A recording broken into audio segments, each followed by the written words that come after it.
Hi friends, welcome to AR Aliston. My name is Raju. Friends, today topic వచ్చేసి మనకి Vivo నుంచి ఒక recent model అయిన Y200 ఫోన్ అనేది అన్బాక్స్ చేద్దాం. ఇది 5G ఫోనే. మొబైల్ ఫోన్ అయితే ఈ విధంగా ఉంటుంది అన్బాక్స్ చేయకముందు. ఇది మనకు టూ వేరియేషన్తో ఉంది. ఒకటి 6128, అలాగే 8128.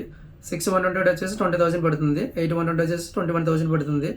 ఇది ఒకటి 6.67 సైజ్తో సూపర్ AMOLED డిస్ప్లేతో వస్తుంది. అలాగే ఆన్ స్క్రీన్ ఫింగర్ ప్రింట్ అయితే వర్క్ అవుతుంది. ప్రాసెసర్ కూడా స్నాప్డ్రాగన్ 4nm చిప్సెట్ అయితే 4nm చిప్సెట్తో పాటు జనరేషన్ 2 మీద రన్ అవుతుంది. ప్రైమరీ కెమెరా వచ్చేసి 16MP ప్రైమరీ కెమెరా ఉంటుంది. అలాగే డ్యూయల్ కెమెరా బ్యాక్ సైడ్ అయితే డ్యూయల్ కెమెరా ఉంటుంది. 50MP plus 2MP dual camera ఉంటుంది. 5000 mAh బ్యాటరీ ఉంది. 44 watts super fast charging support చేస్తుంది. ఈ ఫోన్కి వచ్చే డిఫాల్ట్గా ఆపరేటింగ్ సిస్టమ్ వచ్చేసి Android 14 మీద రన్ అవుతుంది. వెయిట్ కూడా చాలా తక్కువ ఉంటుంది. 185.5 grams ఉంటుంది. అలాగే ఇది హైబ్రిడ్ స్లాట్ అయితే వర్క్ అవుతుంది. అంటే 2 సిమ్స్ అయితే వేసుకోవచ్చు, బట్ SD కార్డ్ అయితే సపోర్ట్ చేయదు. సింగిల్ సిమ్ వేసుకోవచ్చు. SD కార్డ్ అయితే 128GB వరకు సపోర్ట్ చేస్తుంది. సో దీంట్లో వచ్చేసి 2 కలర్స్ ఉన్నాయి, black diamond and delight colour. మనం ఓపెన్ చేసేది అయితే బ్లాక్ డైమండ్ కలర్ అయితే ఓపెన్ చేద్దాం. 8128. So let's go to the unbox.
Audio Jungle.